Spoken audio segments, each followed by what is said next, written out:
What's going on, y'all? Welcome to Let's Talk with Drop and Jabbo. Hey, this episode gonna be good, y'all. Check out. I know you didn't seen the title, but check that. I want to read this so we can really get it. It's named "The Lack of Promotion of Trade Schools: How It's Affecting Our Economy and the Students." That's what we're gonna get into on this show. Now, unfortunately, trade schools take they not popular when you try to talk to in schools talking to students. You know, it's always go to college, go to the military. It ain't really a focus on the trade schools. So we got Dr. J. Mathews again with us, and he gonna give us the knowledge about this on what he have seen, heard, even done within this realm of the world. Okay? Nothing like before. Get ready. You Let's when go. I needed you only to believe in my dreams. I was trying to be all that I can be. I can sing till my throat sore, but you never listen. I can scream till my voice gone. You would never miss it. I tried so hard and I cried my tears, and I stood all alone while I fought my fears. I'm as tough as you made me, but you never break me down. No, you never break me. I should give it up like it just ain't good enough. Yo, what's up, Dr. J? What's happening, my man? How you doing? Man, it's another day.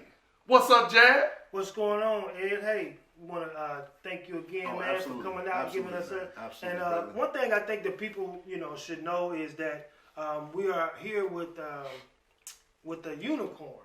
You know what I'm saying? We Right. have a African American brother from Oklahoma. Dropped out of school, and he went back into school. And not only did he go back to school, he was able to get his master's, get his doctorate at an Ivy League school.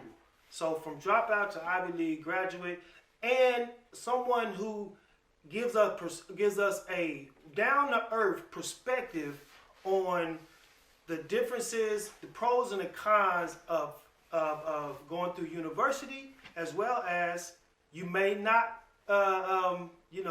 be ready for his opinion on trade school. So that's why we have him here today, to bring light and kind of fill in some gaps for us. Now, we had him last week, so y'all need to go check out that. And he tells his own story a whole lot more in that episode, so y'all go check that out.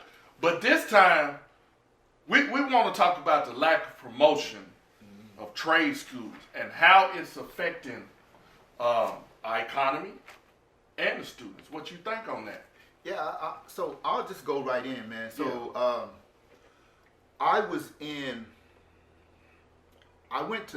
I graduated high school, and I went to junior college my first year, NEO junior college, and I ended up not dropping out, I flunked out. Mm-hmm. That's one of the things that I don't share in any of a lot of my books is that I flunked out of college after my first year because I wasn't properly prepared. I wasn't prepared to be a college student, right? I want to play football, but there's this thing called school that you got to do, right? You got to go to class, you got to study. I didn't really understand that. So here I am I turned 19 in school, in college in April, flunked out in May. What do I have now? Right. What can I do? So I just flunked out of college, and I have no employable skills. I just did all of these years of high school, elementary, middle, and high school. Mm-hmm. I flunked out of college, and now I have no employable skills at age 19. Sound like a setup to me. Yeah. And when you look at it, you look at this, even look at the statistics of kids who enter into the criminal justice system. A lot of kids, boys, oftentimes enter in around 18, 19 years old when you start removing the net of school. Yes. And so now what becomes of a kid who's 18 years old, 19 years old, and they have no employable skills, right? And there's this thing called school to prison pipeline. And oftentimes it's always described around a broken windows theory, where you walk in and you see the windows broken on a school or in a community, and people oftentimes will think of that community as being like a community where the majority of the kids will end up going, kids who do go to jail and prison, that they will come from those places. And though that has some validity to it, it's also it doesn't really complete a complete picture, because there's this thing when you hide opportunities and viable options to kids, right, and you tell them the only way you're going to be successful in life is if you go to college. Like, it's almost like if a kid is hungry, right, and you tell them like, hey, I have this food for you right here, but I want you to only eat this. So I'm going to hide this food behind and the only way you can eat is this right here. Right.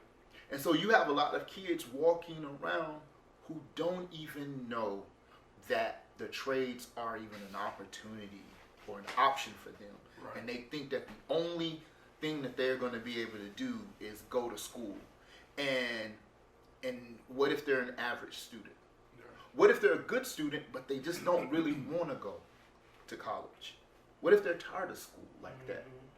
Are we telling them that if you choose not to go to school, then you're damned to be in poverty because you're not prepared to be anything, right, do anything? That is unethical, and it also is a major contributor to the school to prison pipeline.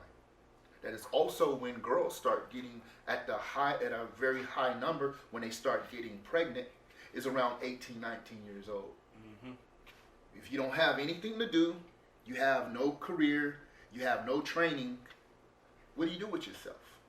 That's true. And especially in predominantly African American communities and poor, marginalized communities, underserved communities, that, and that could be rural, right, and that could be in the suburbs as well as in the inner city.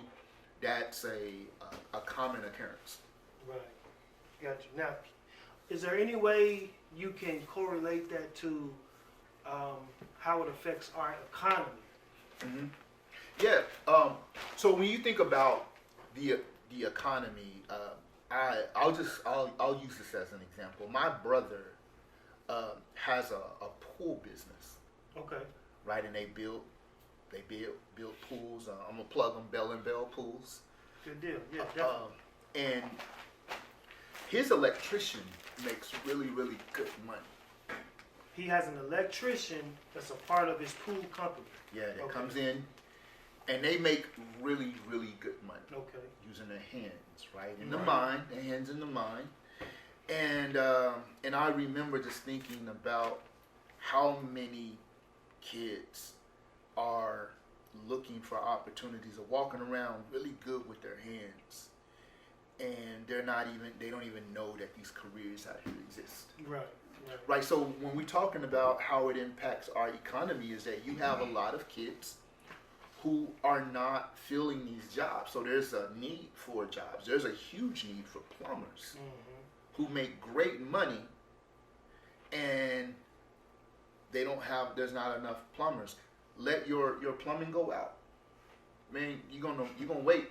Oh yeah, you gotta wait. I think I had to wait about 2 months. Wow. And we have just in Seminole, we have 2 plumbing companies. You see what I'm saying? But the plumbing company I had to get was in Tecumseh, because the Seminoles was even more booked. That's what I'm saying. Yeah. So when we talk about there's air conditioning places. Yeah, the HVAC. Yeah, the HVAC, all of that. Now that's one thing that happened. My son, he actually went to college, and he was going to go to college, and he was going to, look at trying to get his degree in like psychology and stuff like that. But something happened money-wise. He had an Army scholarship and all of that type of stuff. No, he didn't have the Army scholarship, but that went down. But what he ended up doing was going to HVAC school. Mm-hmm. And now, him going to HVAC school a couple of years ago, he moved out of state. And he took that experience that he got here out of state to a state whose, economy is a little different than what we're here. Absolutely. And now he's using that skill, man, to really kind of get himself a foundation and doing better, man, than what he was. Now, he couldn't. Now, if he would have got a degree, Right. I don't know. What do you think? Would that have made a difference? He would have spent 4 or 5 years in school. If he'd have got a psychology degree, and then you really can't get a good job in psychology unless you get your master's, and then you really can't really run nothing unless you get your PhD, Your LPC, or something like that. Yeah. So Yeah. I don't know. It kind of, it can go both ways. No, it can't. No, you're right. You're right. As someone who has a bachelor's in psychology, Okay. I can speak emphatically that you're right. That you're limited with that with just the psychology degree. Right. Not saying that it's not valuable. Right. Right. The information that you get, and there are opportunities and the lanes that which you can go, but they're lying. But they're lying to you if they tell you that, you can with a bachelor's in psychology. That's a lie. But if he got that HVAC, he can work tomorrow. Yes. You're lying. You're lying if you're telling a kid that they can just get a bachelor's in psychology and stop. Right. You're lying. Gotcha. Yeah. And that's unethical. Gotcha. Yeah. Yeah. Right? And there's so many people that do that. Because in our field, when I used to work in behavioral health, behavioral medicine, mental health facilities, I mean, I was the supervisor over the ones that had the bachelor's degree, and I didn't even have one, Right.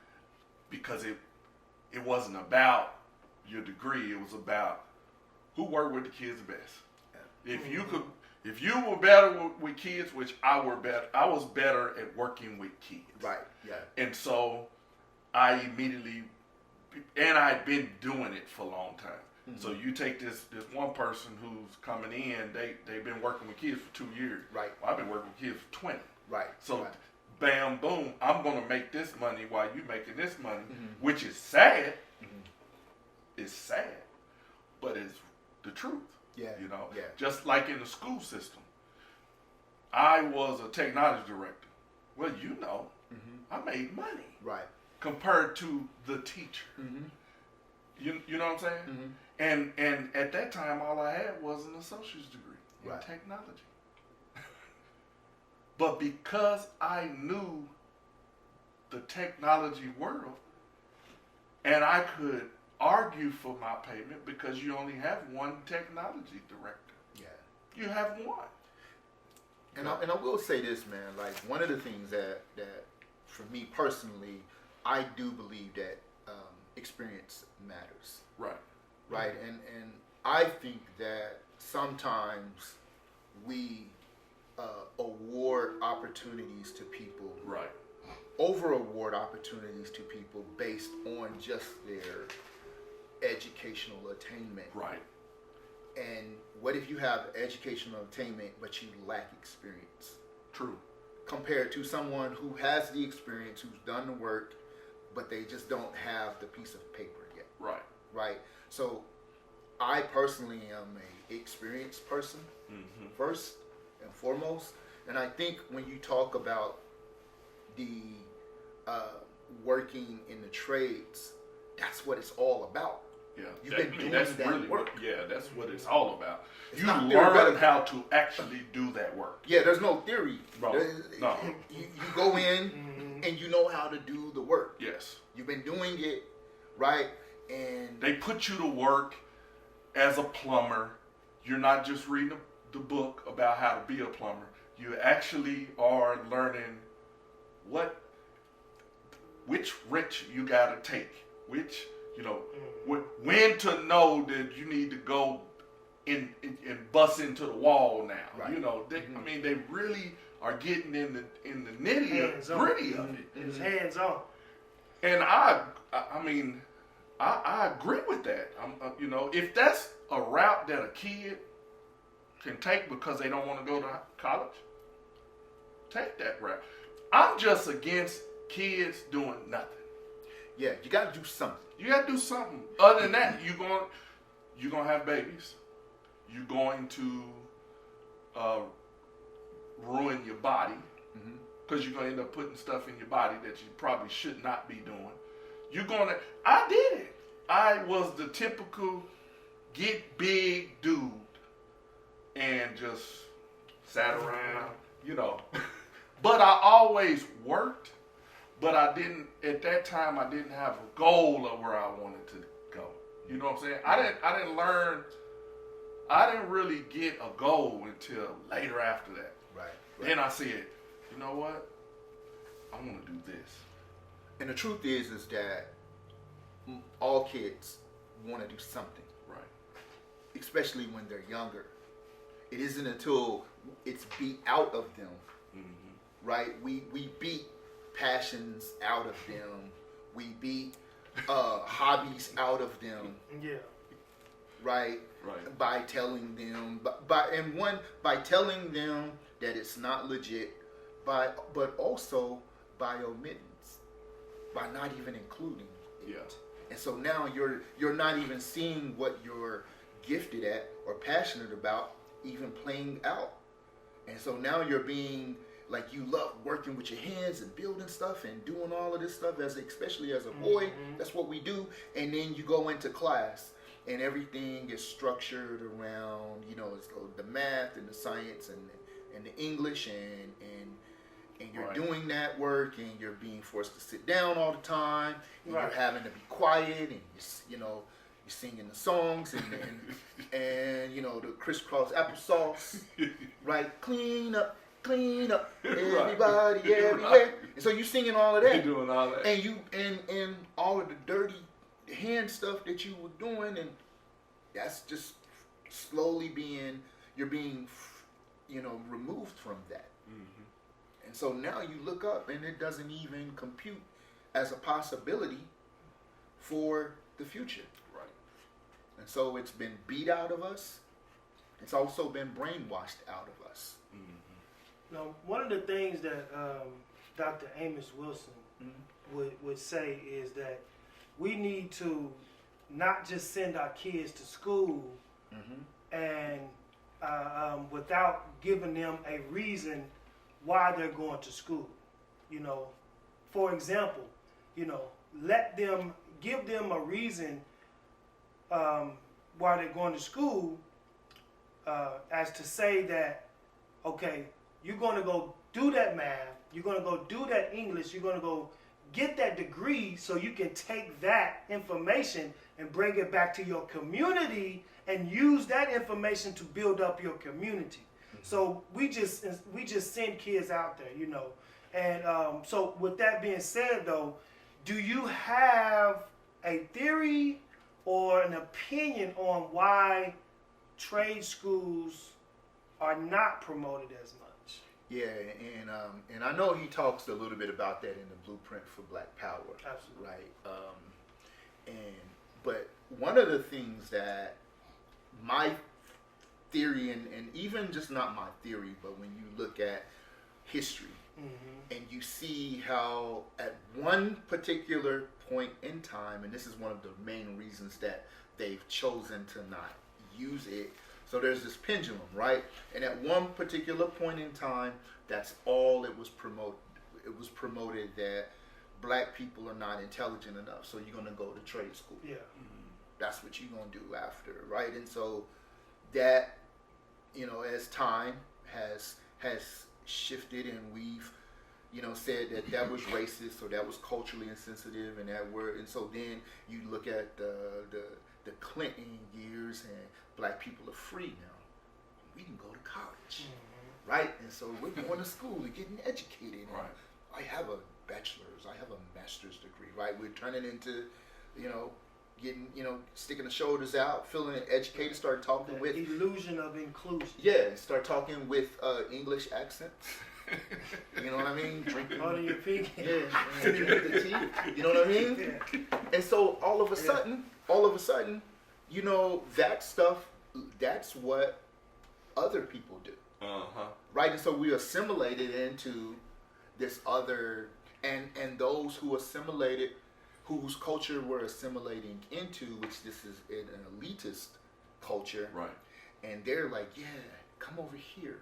And so then all of a sudden the pendulum's all the way over here, and now you have people sitting there, and it's an elitist thing to now go to school, and trade schools are like, ugh, right? Like, like who does that? Got a stigma on it. Yeah, there's a stigma on it, right? Yeah. And then COVID hit, and all of these elitist people losing their jobs. Right.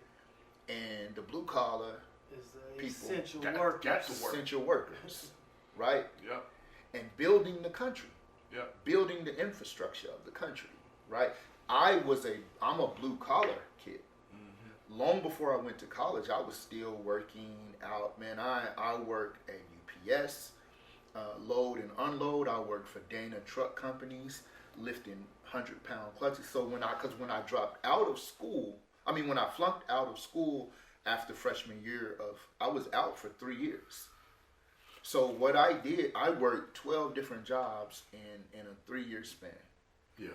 Cutting lawns, factories, warehouses, all of that, right? But I didn't have a trade, but I was doing what I could. Right.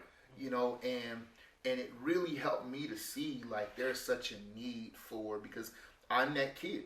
I went to college, it didn't work out. And are we telling kids that the only way that you can be successful is if you go to college? And if it doesn't work out, then oh well, right? Right. Like I once again, I said I think that that's unethical, because I was that kid, flunked out, and I had nothing to offer to the world. I had no employable skill. So that's one of the things that I see that I think is so needed for us to promote that, and especially when we look at how many black boys hover at the bottom academically and economically, but how many of us are also very creative and good with our hands. Why would we not? When we look at the boy crisis, but you got to acknowledge that there is a boy crisis in order to do that. Can you talk about, what do you mean by a boy crisis? If that's what you said. Okay. Yeah. So when you look at the suicide rates, the dropout rates, the incarceration rates, like the list goes on and on and on. We hover at the bottom in every statistical category black boys do. Boys in general. But obviously, we know that black boys specifically. It's even worse. Yeah. Where's the alarm being sound? Is there any black boy magic? Is there No. any Goldman Sachs giving $10 billion for black boys? Right. Yeah. Is that a crisis? You know, that's a good point. I think over the years that it used to. This is what, and when we have an organization that tries to kind of counter that. Our nonprofit organization, based off of what I'm about to say. All right. So I think over the years, like you said, like when we was in the 90s and stuff, and we always used to hear about, saving the boys, or you always used to hear about underprivileged kids. Like, to me, it's like we always go after the worst of the bunch, but those ones in the middle, we like you said, you was just average guy. Yeah, you kind of went to, had your troubles and whatnot, but I wasn't an average dude. I was definitely not average. Don't use that word with me. Average? No. Based off of okay, I won't say you was average. You was who you were. Mm-hmm. There was a few or a number of young men similar, or had similar experiences. Maybe you dealt with yours above averagely, but there was an average situation, right? Your situation was not uncommon. Yes. Let me put it like that. Right. Your situation was not uncommon, but like you said, there was no cry, there was no, unless you was just all the way in jail and doing real bad, Absolutely. then they're coming to rescue you. Absolutely. Yeah. But they wasn't really coming to rescue you in your situation. Right. And so I'm saying, you asked the question, is there a cry out? And I just believe that even that the cry out may have been for the real, low on the totem pole, but the ones in the middle really get missed out on a lot of that assistance. Well, and today, even the ones that are at the bottom, there's no cry out for them. They have been faded. Yeah, they definitely have been. It has been muted. Sure have. Completely. That voice have been muted for. Yeah. So I say that to say, because the voice has been muted, the plight has been muted, and there's no organizations, companies, corporations, they're not mentioning black boys in terms of the conditions that they're in, when statistically, not emotionally, statistically, they're hovering at the they're at the bottom in every statistical category you name. And there's nobody offering any programs or help in a mass number. Why would we not?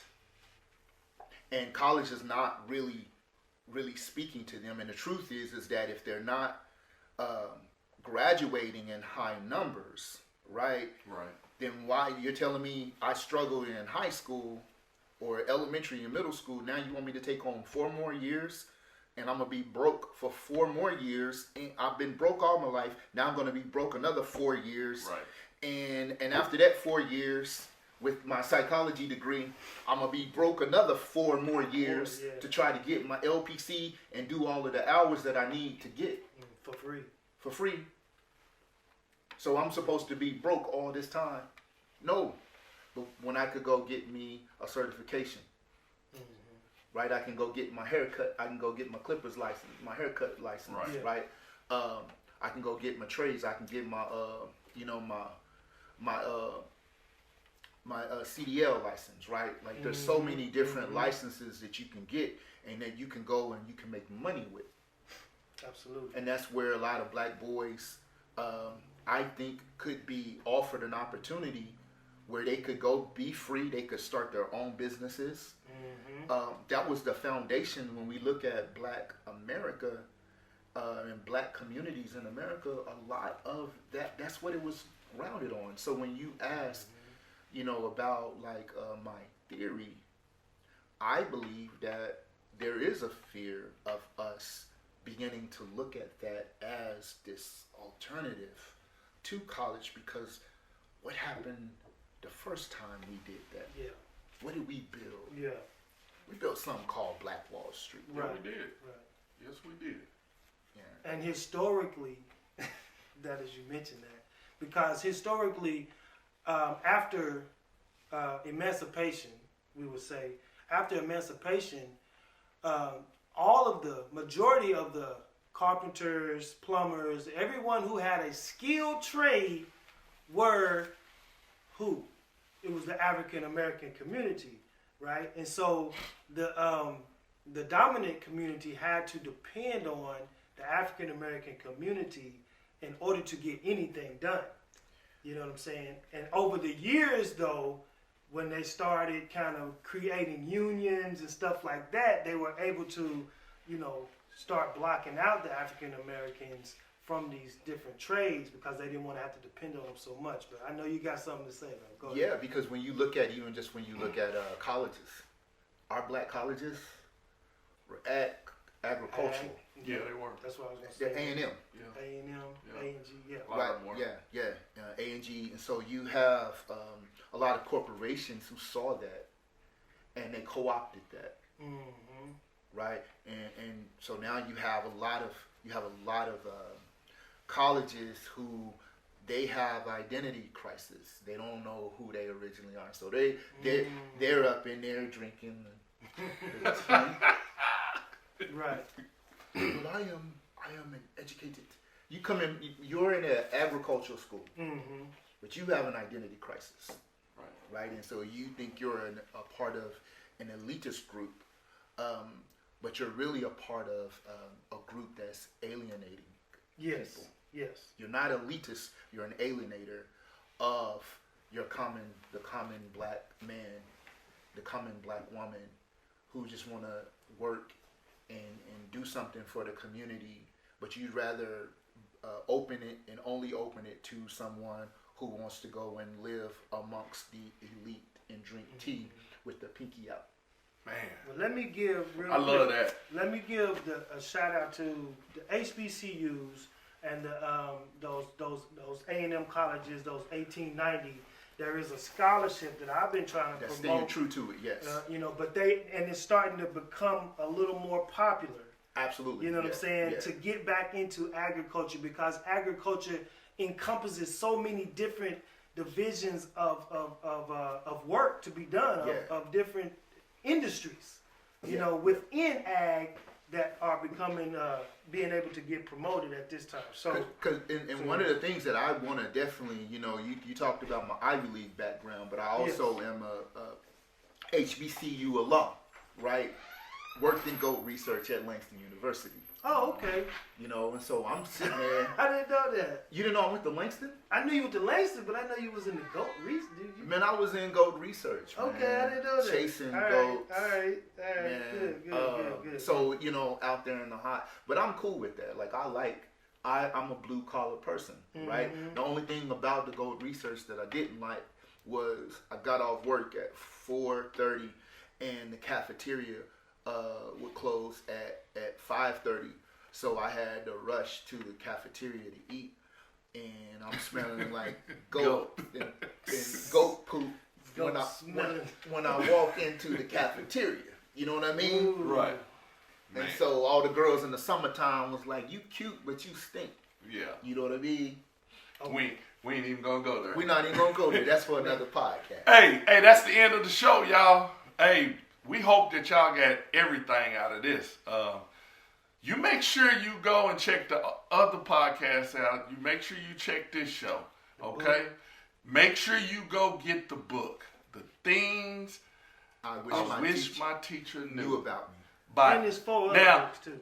He ain't just calling himself Dr. J for nothing. He is really a PhD doctor, and his name is Joseph Mathews. So he's Dr. J. And it's been good. Hey, we're gonna bring him back one day on another time. We're gonna bring him back, but understand he is the name. He made the name just earlier called of our podcast show, of our podcast place, and it's called The Pride. That's right. Whoa! Welcome hey, to The Pride. It's on. Welcome to So, The Pride. If you want to see all that, you're going to go into the description below. You can be able to get all this information. Hey, we're going to holler.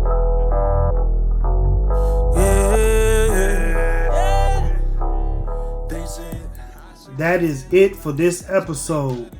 Hey, we hope you enjoyed it and got something out of it. If you did, please do us a favor and hit the like button and share with somebody else. And if you want notifications when our episodes or monthly live podcasts publish, then you got to go to the website. Subscribe. Do that now so that nothing gets missed by accident. Thanks again and for supporting us. I'm as tough as you made me, but you never break me down.